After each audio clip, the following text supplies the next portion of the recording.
Hello everyone, this is Daryl Ehrlich and I am the Gazette editor, and we are doing a Take 5 with reporter Tom Lutey, and we're talking about renewable energy and the Public Service Commission, and thanks for sharing some time with me today, Tom. I appreciate it. Sure, thanks for having me. Yeah, so let's talk about a hot mic, Bob Lake, and kind of how did we get that story? That has been a well-read story that he said some things on a hot mic. He didn't ostensibly he didn't know he was being recorded, or he knew about it and had forgotten. Or tell me a little bit about that. Well, to walk it back a little bit, there's a couple things you need to understand, and one is we're talking about contracts for small qualifying facilities under the Public Utilities and Regulatory Policies Act. It's a 39-year-old act created during the energy crisis of the 1970s to do two things: to sort of get, to sort of conserve energy and also increase the number of sort of energy sources.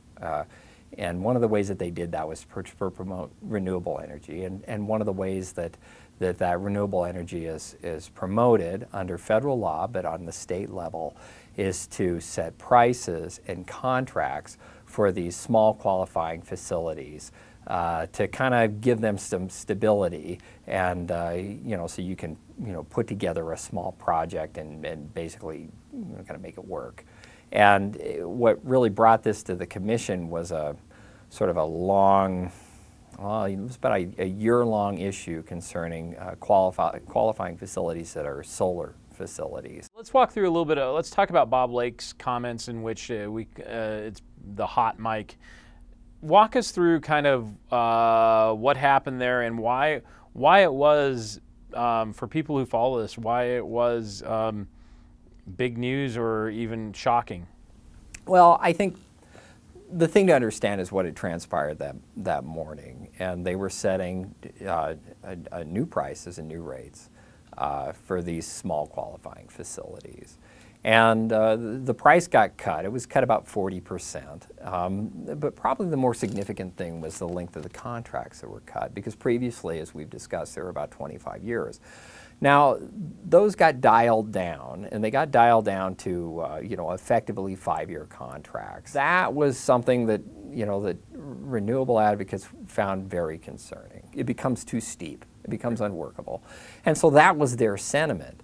Now, it wasn't necessarily clear if that was the PSC's sentiment, because no one had actually said that until Bob Lake comes in the room, and in advance of the second half of their Thursday meeting, and he's sitting down and talking with PSC staff, and they basically acknowledge that the rate and the contract length were detrimental for these projects, and that that was in fact going to probably ruin them. I mean, in the sense that nobody was going to want to do it anymore. Right, because it became too risky or too steep. Yes.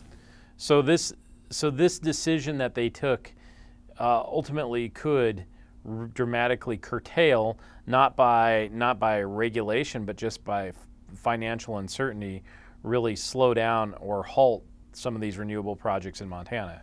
That's why it's important. Yeah, certainly so. What is the kind of, from your coverage, what is the hunger among the average power consumer in Montana for renewables versus something that's more traditional like coal or gas? Well, I think renewables are obviously, renewables are growing in popularity, and I think one of the things to sort of consider about that is, is really, when we talk about the appeal of renewables, and solar sort of dovetails nicely into this, right? Solar is something that, as a consumer, you may actually see yourself owning. Right. I mean, you could see it on the roof of your house, right? At some point in time, as that price drops, it becomes something that you yourself can have, and I think there's probably an appeal to that. One of the things that happened last week, as this conversation, played out about contract lengths with the PSC during their morning meeting, was that Travis Kavula, the commissioner from Great Falls, had suggested that these same contract lengths apply to Northwestern contracts, right? So that of course kind of drags the utility into the mix, And I have to think that Northwestern is also going to be concerned about the length of the contract. And you know, if you're going to be concerned about you know, Northwestern customers being stuck with you know, buying power from a source of any kind for 25 years or 30 years, then it shouldn't really matter if they're, you know, buying it from a small producer or a small generator, or if they're buying one from Northwestern itself. Right, right. Well, I want to thank you, Tom. It's kind of a fascinating world when everybody cares about it when they open up the power bill and have to pay that, and so right. I do appreciate that. This has been Daryl Ehrlich of the Billings Gazette with Tom Lutey. This has been Take 5. Thank you.